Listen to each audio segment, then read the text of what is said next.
नमस्कार दोस्तों, आप सभी का बहुत बहुत स्वागत है प्रतिष्ठानम क्लासेस में। और देखिए, पेट प्रारंभिक परीक्षा, बिहार पीसीएस प्रारंभिक परीक्षा, आरओ 2022 की प्रारंभिक परीक्षा को ध्यान में रखते हुए सामान्य अध्ययन की सीरीज लगातार जारी किए हुए हैं, जिसमें हम लोग हिस्ट्री और पॉलिटी का सेगमेंट इसमें देख रहे हैं।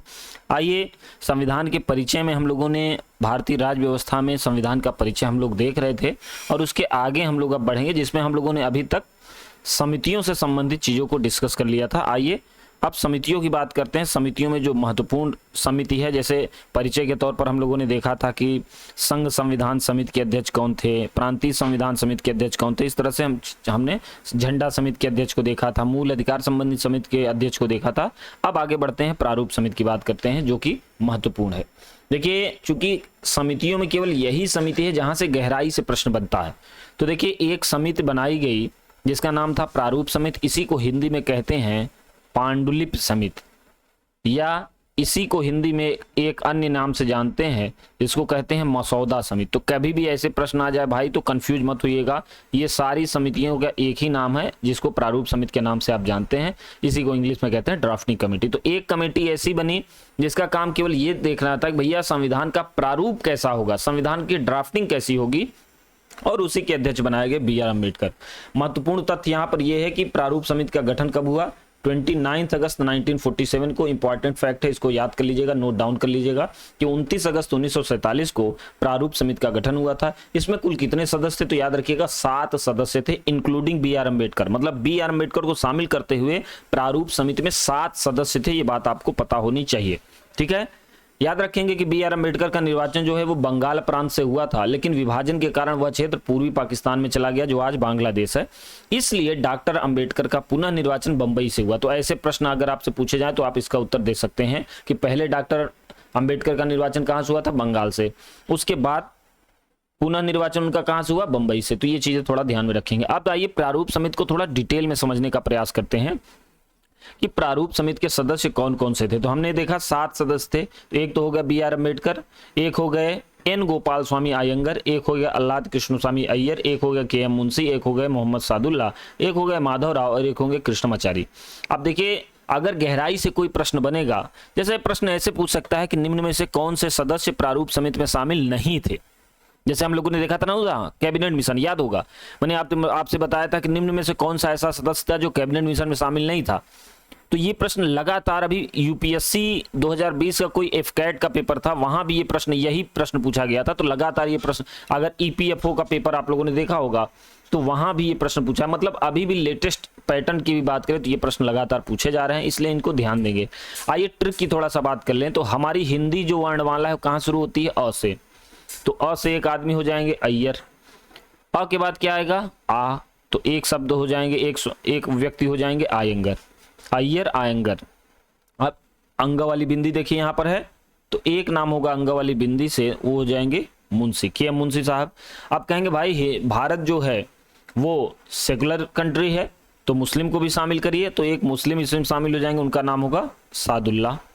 फिर एक होंगे माधव राव, और एक होंगे कृष्णमाचारी। देखिए, अब इतनी चीजें आपको याद रखनी है। मेरे साथ साथ अगर आप बोलेंगे तो आशा करता हूं कि आपको भी ये चीजें याद हो जाएंगी। सबसे पहले हमने देखा अय्यर, फिर हमने देखा आयंगर, फिर हमने देखा मुंशी, फिर हमने देखा सादुल्ला, फिर हमने देखा माधव राव। और माधव किसका पर्यायवाची होता है, कृष्ण का। तो एक व्यक्ति हो जाएंगे कृष्णमाचारी।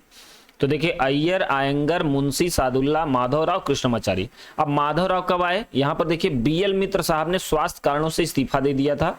बीएल मित्र साहब ने स्वास्थ्य कारणों से इस्तीफा दे दिया था, तो इनकी जगह माधव राव आ गए। और एक शख्स थे डीपी खेतान। कौन थे भैया, डीपी खेतान। अगर खेतान को इंग्लिश में लिखेंगे देखिए ऐसे, खेतान, तो यहां भी देखिए के वाला वर्ड है, यहां भी के वाला वर्ड है। तो इस तरह से याद रखिएगा, यहां भी देखिए म है, यहां भी देखिए म है। तो आप कभी जिंदगी में कंफ्यूज हो ही नहीं सकते कि कौन किसकी जगह आया। माधव राव कब आए, मित्रा की जगह। खेतान की जगह कौन आए, कृष्णमाचारी। कितने सदस्य थे, 7। कौन कौन से थे, अय्यर, आयंगर, मुंशी, सादुल्ला, माधव राव और कृष्णमाचारी। ये सारे नाम आपको याद होंगे। कितना भी कठिन प्रश्न आपसे पूछ ले कि निम्न में से कौन सा सदस्य प्रारूप समिति में शामिल नहीं था, आप इसका उत्तर बड़ी आसानी से दे सकते हैं, ठीक है। आइए आगे बढ़ते हैं। अब हम लोग जल्दी से देख लेते हैं भारतीय संविधान के स्रोत क्या है। तो भारतीय संविधान में पहले एक चीज जान लीजिए कि भारतीय संविधान का सबसे प्रमुख जो स्रोत है वो है भारत शासन अधिनियम 1935। सबसे ज्यादा भारतीय संविधान की सर्वाधिक चीजें भारत शासन अधिनियम 1935 से ली गई हैं। बाकी कुछ चीजें जो अन्य देशों से ली गई हैं, जल्दी से उसको देख लीजिए। संसदीय शासन प्रणाली जो है, पार्लियामेंट्री सिस्टम जो है वो ब्रिटेन से लिया गया है। विधि का शासन ये ब्रिटेन से लिया गया है। चुनाव में सर्वाधिक मत के आधार पर जीत की प्रक्रिया ये ब्रिटेन से लिया गया है। और मंत्रिमंडलीय प्रणाली जो है ये भी ब्रिटेन से ली गई है। तो ये चार चीज आपको याद रखना है, इसको नोट डाउन आप कर सकते हैं, ठीक है। नोट्स में ये चीजें जरूर मेंशन कर लीजिएगा। संसदीय शासन प्रणाली, विधि का शासन, ये विधि का शासन। दूसरी चीज, तीसरी एकल नागरिकता, ये देखिए महत्वपूर्ण चीज छूटी जा रही थी। सिंगल सिटीजनशिप, ये भी ब्रिटेन से ली गई है। चुनाव में सर्वाधिक मत के आधार पर जीत की प्रक्रिया और मंत्रिमंडलीय प्रणाली। जैसे देखिए अभी हाल ही में आपने राष्ट्रपति का चुनाव देखा। राष्ट्रपति के चुनाव में साफ साफ ये निर्देश दिया गया है कि भैया जो भी आधे से अधिक वोट पाएगा, 50+1 की बात हो रही है, वही राष्ट्रपति बनेगा।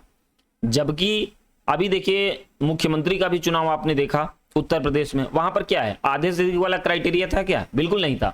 वहां पर यह हुआ कि भाई जो भी उत्तर प्रदेश में सर्वाधिक सीटें जो भी जीतेगा, सर्वाधिक मत जिसको भी मिलेगा वो क्या होगा, वो चुनाव जीत जाएगा सर्वाधिक मत के आधार पर।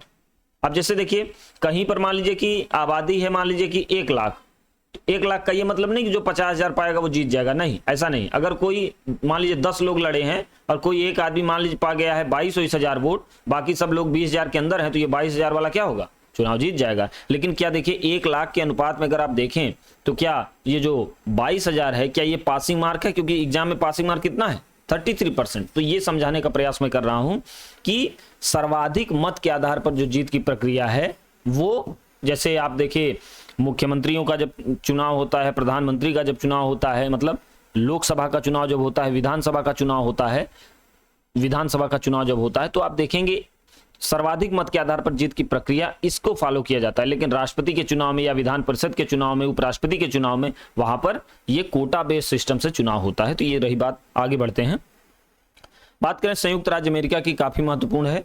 तो यूएसए की बात करें, फंडामेंटल राइट, मूल अधिकार यूएसए से हमने लिया है। जुडिशियल रिव्यू, न्यायिक पुनर्विलोकन, ये हमने यूएसए से लिया है। राष्ट्रपति पर महाभियोग, ये भी हमने यूएसए से लिया है। उपराष्ट्रपति का पद, ये भी हमने यूएसए से लिया है। और उद्देशिका का विचार, जो प्रियम्बल का कॉन्सेप्ट है, ये भी हमने यूएसए से लिया है। बात करते हैं कनाडा की। तो सशक्त केंद्र के साथ अर्ध संघ सरकार का जो स्वरूप है वो हमने कनाडा से लिया। मतलब जो हमारा यहाँ संघात्मक जो हमारे यहाँ व्यवस्था है उसमें केंद्र ज्यादा मजबूत है और राज्य तुलनात्मक रूप से कम मजबूत है। तो ये जो मॉडल है ये हमने कनाडा से लिया है। याद कैसे रखेंगे, क से कनाडा, क से केंद्र, तो केंद्र को वरीयता, ये कनाडा से हमने लिया है। अवशिष्ट शक्तियां केंद्र के पास, याद रखेंगे कि शक्तियों के विभाजन के बाद, शक्तियों का विभाजन जब हुआ तो कुछ पावर केंद्र को दे दी गई, कुछ पावर राज्य को दे दी गई। इसके बाद जो चीज शक्तियां बच गई उन्हीं को कहा गया अवशिष्ट शक्तियां, और वो भी केंद्र के पास हैं। एक ये भी कारण है कि केंद्र ज्यादा मजबूत है। आप इसको ऐसे याद रखिएगा कि जो याद रखेंगे कि जो भारत शासन अधिनियम 1935 था उसमें अवशिष्ट शक्ति किसके पास थी, तो वह आंसर याद रखेंगे गवर्नर जनरल के पास। लेकिन वर्तमान में अगर आपसे पूछा जाए कि अवशिष्ट शक्ति किसके पास है तो आप बताएंगे केंद्र के पास। राज्यपाल की नियुक्ति का जो कॉन्सेप्ट है ये भी हमने कनाडा से लिया है। तो इतनी चीजें ध्यान रखेंगे। आगे बढ़ते हैं, आयरलैंड की बात करते हैं। तो आयरलैंड से जो हमने पहली चीज ली है वो है डीपीएसपी, राज्य के नीति निदेशकता, directive principle of state policy. तो जो डीपीएसपी का कॉन्सेप्ट है ये हमने आयरलैंड से लिया है। राष्ट्रपति द्वारा राज्यसभा में कला, साहित्य, विज्ञान, समाज सेवा में 4 व्यक्तियों का जो मनोनयन इस बार हुआ है, या हमेशा जो होता है अधिकतम 12 लोगों का मनोनयन होता है, आप जानते हैं। तो ये जो कॉन्सेप्ट है ये भी आयरलैंड से लिया गया है, ठीक है। अभी देखिए हाल ही में इसलिए बता रहा हूं कि अभी आपने न्यूज सुना होगा कि 4 लोगों का मनोनयन भारत के राष्ट्रपति ने राज्यसभा के लिए किया है, अगर आपको पता होगा तो ये चीज है। राष्ट्रपति की निर्वाचन प्रक्रिया ये भी हमने आयरलैंड से ली है।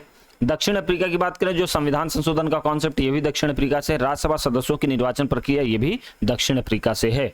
आगे बढ़ते हैं, फ्रांस की बात करते हैं। स्वतंत्रता, समानता, बंधुत्व का जो कॉन्सेप्ट है ये हमने फ्रांस से लिया है। याद रखेंगे जो गणतंत्रात्मक व्यवस्था है ये भी हमने फ्रांस से लिया है। Republican system, Republic.